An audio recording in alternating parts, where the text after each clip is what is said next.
This is Dan. And this is Mike from Gear Diary. Yes, we are. And we're going to talk. It's been a while since we actually did one of these, Mike, so I'm glad you suggested it. It is. I think the last one we did was the Kindle Fire HD. Do you still have yours? I still have mine. Do you still have yours? No. You know what? We did the video, and like 3 days later, I realized I hadn't touched it since the video. Yeah. And I was like, you know what? If I haven't touched it in 3 days and it's brand new, then so it's gone. I've actually been consolidating my stuff, and in fact, I'm going to consolidate even further because I'm actually getting rid of my Mac. Really? For a week while it gets fixed. Oh, okay. That was going to be a surprise. I didn't know if you were going like down to an Air or a shared no. laptop. My spacebar stopped working, and they said, you know what? It's fine, but the thing is with these unibody computers, we actually have to replace the whole upper side of the computer. Wow. Oh, and that's what they said. Is it's like one of the least fixable computers. And I'm proof positive. So I will be doing an 100% laptop test with my iPad. Oh, excellent. So before we do anything else, I just want to give a shout out to the Green Flash Brewing Company. And just make note of the fact that Kevin has actually started a new series of posts on the site, if you noticed. Yeah, I did. You know, we joked for a while about Beer Diary, but the fact is he's actually keeping a beer diary on Gear Diary. So cheers. That is, yeah, definitely. That is excellent. So what are we talking about? Well, I think what we're talking about is phones. So phones. You and I, between the two of us, have I guess what would be the two flagship phones, iOS and Android right now. Well, I've got the flagship available phone. And you've got a Samsung Galaxy S2, S3. S3, yeah. I don't know if I can call it flagship. So here's the thing I will tell you about my phone before we talk at all. I can't use it right now. So now what is going on that you can't use it? I finished a lesson with a student today, and I was showing him something on Siri because she was done with this lesson and we were playing around with my phone. And all of a sudden, this ringing tone, like one of the notification tones, just kept going and going and going. So I rebooted the phone, and it kept going. So I decided that it was probably a software glitch that had gotten activated somehow. And so the thing I love about the iOS environment now is when you back up to iCloud, how easy it is to wipe a device and to get it back exactly as it was in no time flat. So it's loading the applications, and so far I'm not hearing the ring, which I'm going to hear for like the next. But I mean, great phone. It's just software glitches happen, you know. They certainly do. So you were prior to getting the Samsung Galaxy S3, and what carrier is it on? This is US Cellular, so this is one that I have for extended review from them. So the coverage out here is not great. Various Androids. So I had a Droid 4 that met an unfortunate and untimely end, and then I switched over to. I was out when I was on the Hyundai trip. I was running the trails, the nice rocky, hilly, well, they're ski slopes. Calling them trails just because they don't have snow on them. And I took a couple of spills and landed glass first. And it didn't break then. It actually stayed and just had a kind of bumps and bruises. And then a week or so later, we were out clothes shopping for the kids for school, and I dropped it about 2.5 feet onto carpet, and the surface basically exploded. So the Gorilla Glass not so good, huh? Well, it is the Gorilla is true. It survived those other things, but the fact is, still glass. So I mean, nothing's going to be. You can have something that's tougher, but there's still delicate devices.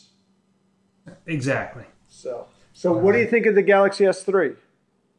Well, and that's actually the reason why I thought it would be worthwhile having a discussion. Because, I mean, the first thing is, it is huge.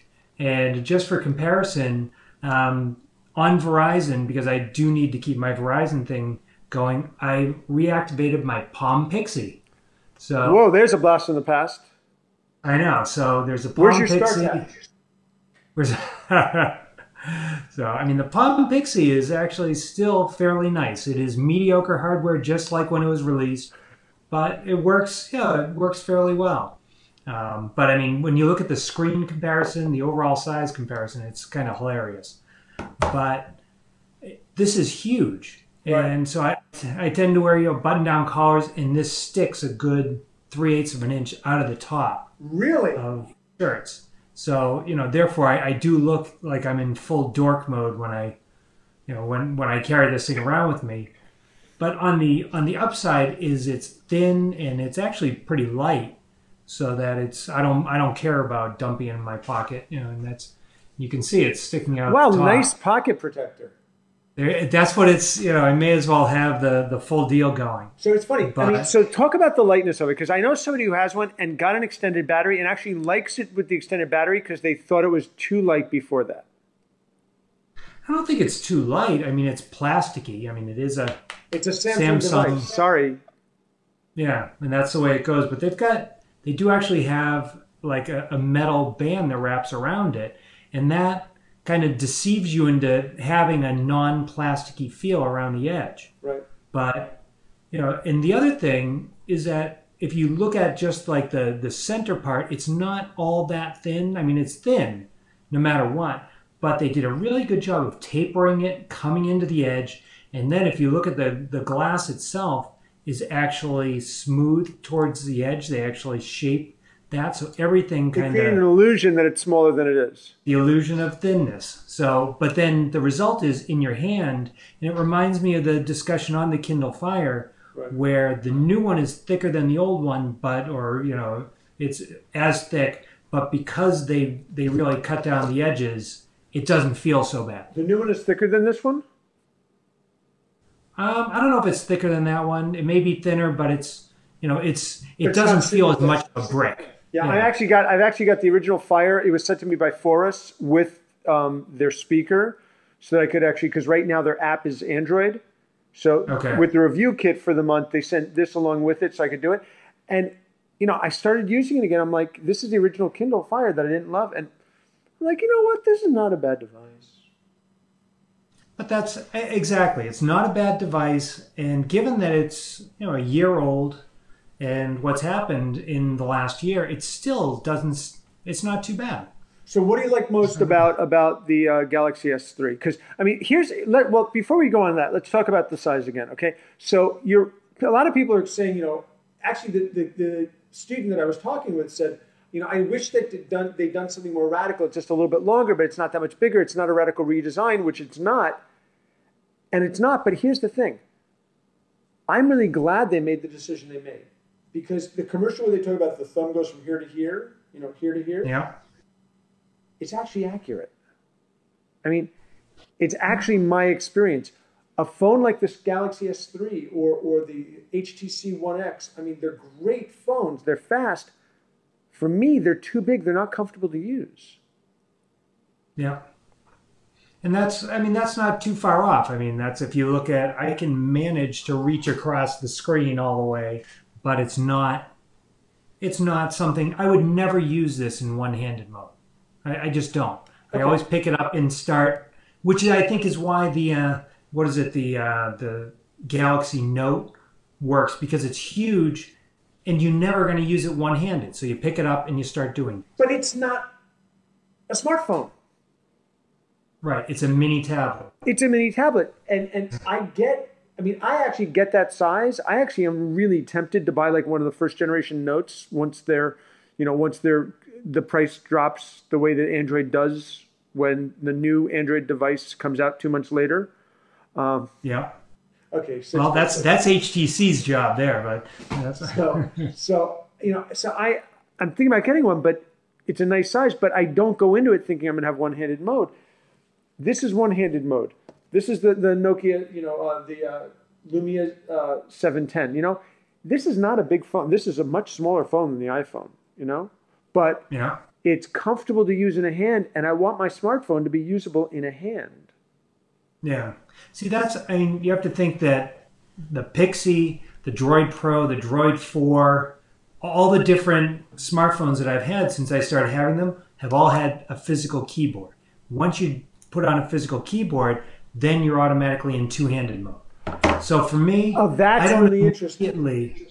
I don't immediately think about using something in one-handed mode. That's a very interesting point there. That your experience leading up to this actually makes my issue with it less of an issue, because that's just how you use it. And I've been using a full touchscreen device since the iPhone 1. Right, but I mean, I think in the market, somebody like me is a extreme minority. You know, people who are using physical, you know, aside from BlackBerry people who are, you know, getting fewer and fewer all the time. Most people now have been on full touch devices for a while. Right. So. And I've got something coming up potentially that if it works out, the first run of tests on it was done by the person inventing it. Yeah. If it comes out, it's going to take all those people who complain about touchscreens and solve it for them. And if it works, we're formulating the idea over the weekend. If it works, this is going to be a big deal, and hopefully I'll know something within a couple of weeks that. If we're able to do it, we'll actually talk about it on video chat, and I'll show it to you first so that we can actually break the story, because that's something that the inventors promised. So how's your experience been with getting used to not having a keyboard? I mean, has it been okay? It's been okay. I would have to say that was a rousing endorsement there. Well, you know, this is the best touch screen keyboard for a phone that I've used. And the combination of having a reasonable accuracy for detecting what I'm typing in and having like a swipe type thing integrated into the keyboard, it works pretty well for me. I haven't had, you said except frustration. Close to accurate touchscreen. Can you unpack that? Yeah.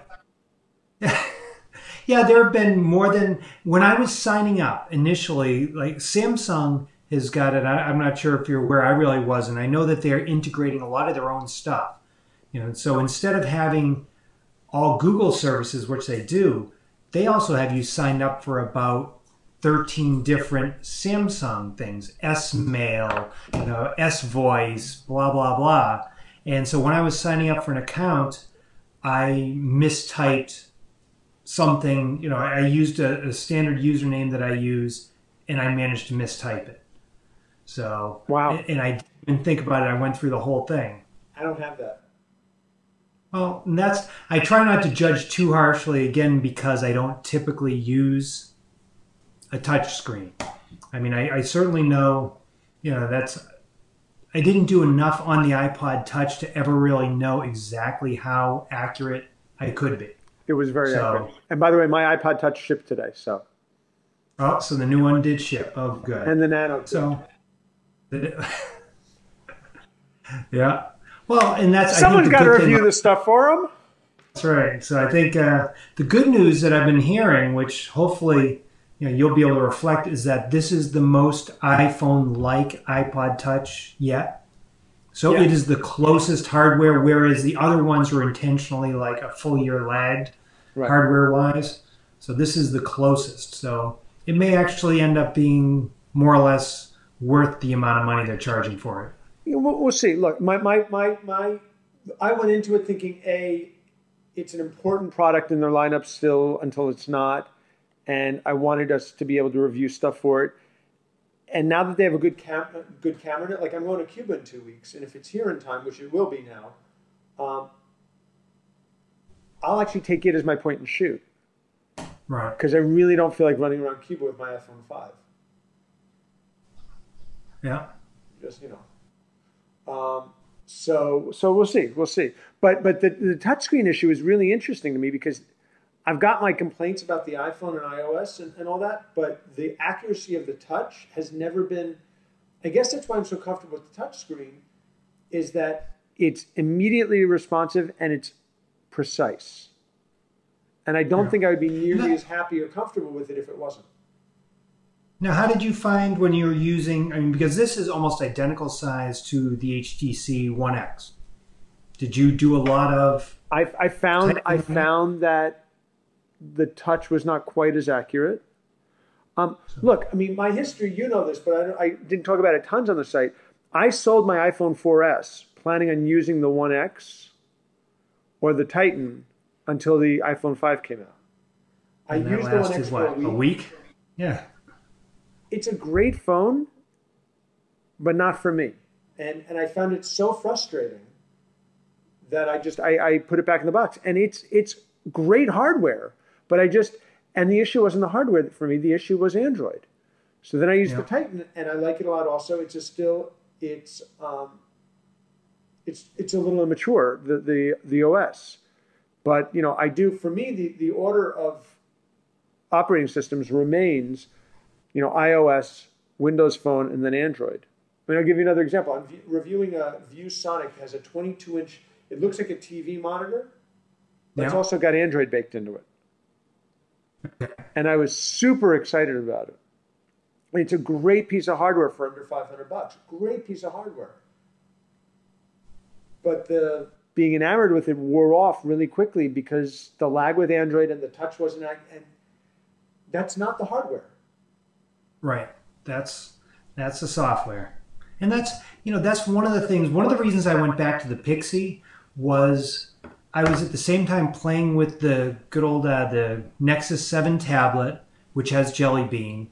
I had my Droid Pro on Verizon, which has Gingerbread. And then you have this thing on Ice Cream Sandwich, and there are lots of stupid little differences about how everything is accomplished. Really? So things like, yeah, clearing your notifications, all the little icons are slightly different, where menu items show up, how they pop up.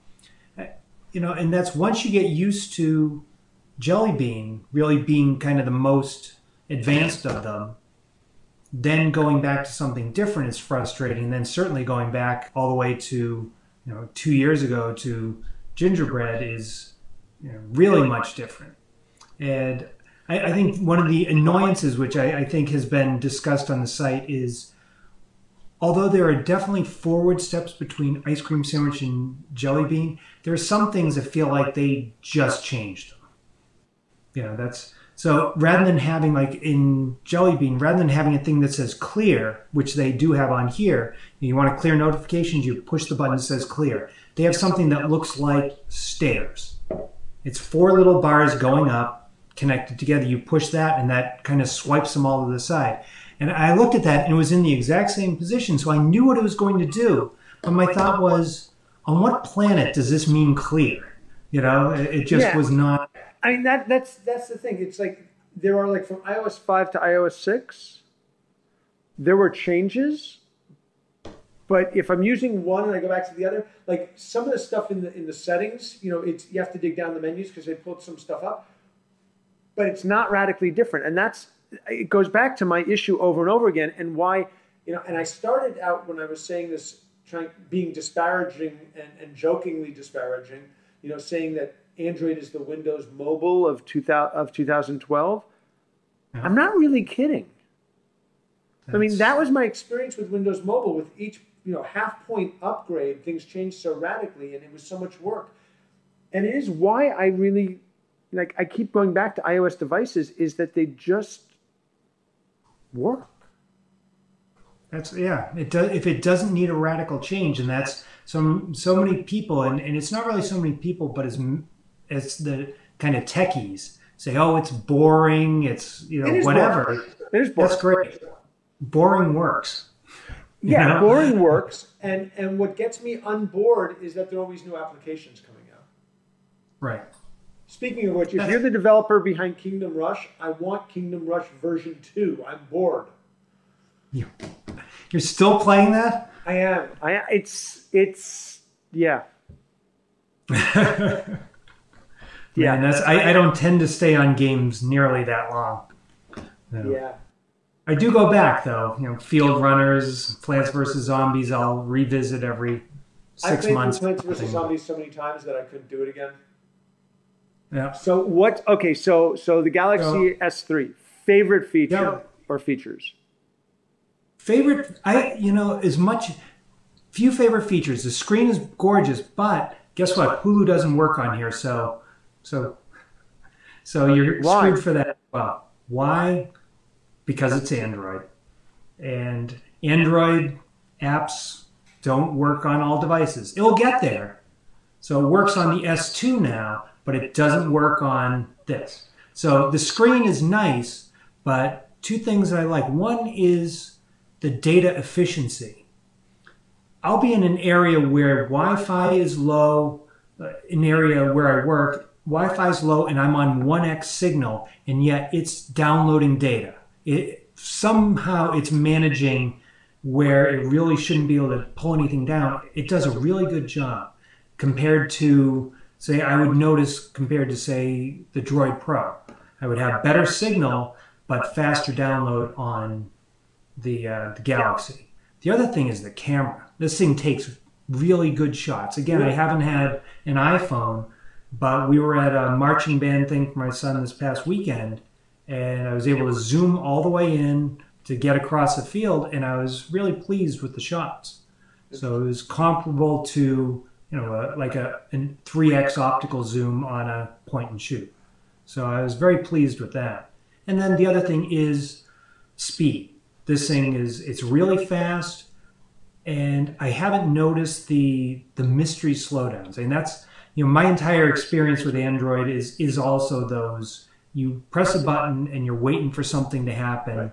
An hour ago that took a half a second. Now it's going to take a minute. This app has stopped responding. Do you want to close or wait? Yeah, the good old force quit. So that's, I haven't had many crashes or anything. I really haven't had anything that's made me say, okay, I've got to reboot this. It's been very stable. I think the pet peeve would be that this is Samsung's, crap layer on top. So it doesn't It's look TouchWiz, like, right? Samsung TouchWiz? Yeah, the good old TouchWiz. So this looks the same as the Galaxy S2 running Gingerbread. It looks the same as everything. So it doesn't have the updated ice cream sandwich interface, which is, some of it is in there. Some of it you'll pop up menus and that's the new style menu, but it's all slathered with their interface on top. So that's kind of an unfortunate thing, because I think that the interface resources and everything. Yeah, exactly. So overall, fairly pleased. Speaker is not too bad. It's got a speaker back there. I've listened to music on it. So now, what about the iPhone? Your best and worst feature on that? I think it's a really good upgrade. So worst feature. Worst feature, I'm going to go with two things. One is the battery life, which somebody really needs to work on the battery life. And I'm going to go with the fact that I was really hoping after the 4S that I was not going to have a device that felt quite as delicate as this. And the coating on the sides does scratch. I actually was on the phone with a case manufacturer today, and I'll be writing it up once I find out their conclusion back to me, who their case scratched my phone. Okay. I was really unpleased. It's bad enough when you scratch it, because you choose not to have a case, but then when you're trying to have a case and it gets scratched. That's exactly what I said. It's exactly what I said. So I think those two things. Best feature, the speed is fantastic. I love the updates with the camera. The extra speaker makes the voice recognition and Siri, I think, work a lot better. Okay. So the best feature, I think, is just all the evolutionary stuff that went into this, which is not a great answer, but it's really true, which is this is the iPhone 4S, a little bit bigger and a little bit better. Yeah. Which is good enough. Which is, you know what? It's a good phone. It's holding the calls better. The quality of the calls is good. Are there things I would have liked? Yeah. I would have loved better battery life. I would have loved a more rugged, hold on it. I would personally have loved, even though I haven't used up all the storage yet, I would personally have loved if they had bumped up to 128. Yeah. Gigabytes. Or even, that's what I kind of had hoped, but hadn't expected that they would have the bottom line at 32. So do 32, 64, 128. Is that what the bottom line is? It starts at 32? No. No, it starts at 16. 16, so 16, 32, 64. This is not enough space with today's apps and today's, and you know what this is? What? 16. So the $199 phone for both is 16. But does it have a micro SD Oh yeah, card? micro SD. Of course, you have to peel the back and all the normal stuff to get to it, but it does. But I've got a 64 gigabyte micro SD card, so. Right. Well, that's what. So yeah. So I actually have 48 gigs of storage, the 16, and then my 32 card. Right. Right. So if you were going out and buying a phone,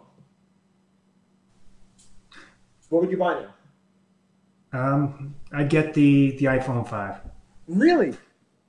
Well, I would, because actually the support for work email has gone away. So that whole ability to get through Android, and it's security based. Unfortunately, the company is dealing with loads of people who are trying through any means possible to compromise the network, and so they've had to clamp down on unapproved devices. So the Galaxy S3 is not an approved device? No. They do actually, the main one that they're using are iPhones, but it would have to go through the IT department anyway. So for work, can you get on with your iPad? If you're an executive, anyway, I can get on through my iPad through a VPN. So I could VPN through any device and then use the web browser mail. But also the other thing is, I just grabbed some new music. There's a couple new releases that I got. And so to get them here, I had a choice. I either attach my USB or I pop out the card and stick it into the Mac and blah, blah, blah. Versus, but I also got something on Amazon, which then just allowed me to download straight to here. So right, I'm using Amazon a lot more on this than I ever thought I would. Their cloud service. Yeah, so that's really interesting to got, because look, if I'm going out and I'm buying a phone, I'd buy this phone. Yeah. Plain and simple, I'd buy this phone. All right, until next time. This is Mike. And this is Dan. Thanks for watching.